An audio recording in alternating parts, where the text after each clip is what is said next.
കുട്ടനാട്ടിലെ പുളുങ്കുന്ന് താലൂക്ക് ആശുപത്രിയുടെ ഫോട്ടോയാണ് കാണുന്നത്. ചുറ്റുമതിൽ പോലുമില്ലാതെ, അടിസ്ഥാന സൗകര്യങ്ങളില്ലാതെ ഇത് വീർപ്പുമുട്ടുകയാണ്.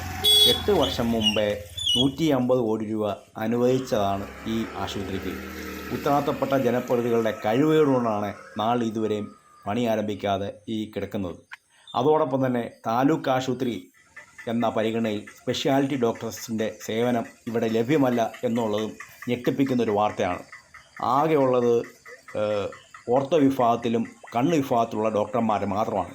മറ്റ് സ്പെഷ്യാലിറ്റി ഡോക്ടേഴ്സുമാരെ കൊണ്ടുവന്നതിനോ പരാതി കൊടുക്കാനോ ആരും ഇതുവരെ രംഗത്ത് വന്നില്ല എന്നതും ഒരു പ്രത്യേകം എടുത്തു പറയേണ്ട കാര്യമാണ്. അതോടൊപ്പം തന്നെ നിരവധി OP രോഗികൾ ഇവിടെ എത്തുന്നുണ്ട്. അവർക്ക് വേണ്ടി അടിസ്ഥാനപരമായ ക്യാൻറ്റീനോ മറ്റ് ഫെസിലിറ്റിയോ ഒന്നുമില്ല. ഇവിടെ ഒരു മഴ പെയ്താൽ ചുറ്റുവട്ടം മൊത്തം വെള്ളത്തിൽ കിടക്കുന്ന ഒരു അവസ്ഥയാണ്. ഇവിടെ ചില മതസംഘടനകളും മറ്റ് ഒരു വിഭാഗത്തിൽപ്പെട്ട പേരും ഉച്ചക്കഞ്ഞിയും അതോടൊപ്പം തന്നെ പൊതിച്ചോറും എന്ന് പറഞ്ഞ് ജനങ്ങളെ പറ്റിക്കാൻ വേണ്ടി ഇറങ്ങിയിട്ടുണ്ട്. അതൊക്കെ വളരെ പ്രതിഷേധകരമായ കാര്യമാണ്. അവർ എന്തുകൊണ്ട് ഈ ചുറ്റുവട്ടത്തുള്ള വെള്ളം കയറി കിടക്കുന്ന ഈ ചെറിയൊരു മഴ പെയ്താലും ഈ വെള്ളം കയറി കിടക്കുന്ന സ്ഥലം കാണുന്നില്ല എന്നും ഓർക്കേണ്ടത് ഒരു പ്രത്യേക കാര്യമാണ്. അതോടൊപ്പം തന്നെ ഈ വലിയ ബ്ലോക്ക് അത് പണിത് വർഷങ്ങൾക്ക് മുമ്പാണ്. അതിൻ്റെ മേളിലുള്ള ഡ്രസ് വർക്ക് കാരണമാണ് അവിടെ പൊട്ടൽ ഉണ്ടായിരിക്കുന്നത്. ആ ഡ്രസ് വർക്ക് ബ്ലോക്ക് പഞ്ചായത്ത് അനുഭവിച്ചാണ്. ആ ഡ്രസ് വർക്ക് കൂടി മാറ്റുവാൻ ഉത്തരവാദിത്തപ്പെട്ടവർക്ക് ഇത് കഴിഞ്ഞിട്ടില്ല.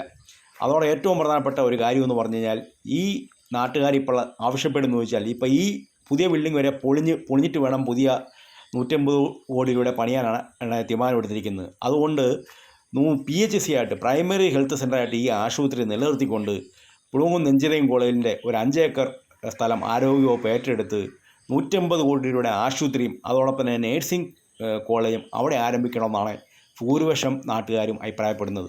ഇവിടെ ചില സ്വാർത്ഥ താല്പര്യക്കാരായ ചില ജനപ്രതിനിധികളും ചില ബ്ലോക്ക് മെമ്പർമാർക്കും ചില പഞ്ചായത്ത് മെമ്പർക്കും മാത്രമേ ഈ നല്ല കെട്ടിടങ്ങളൊക്കെ പൊളിച്ചിട്ട് ഇവിടെ 150 കോടി രൂപ വേണമെന്ന് ആഗ്രഹിക്കുന്നുള്ളൂ.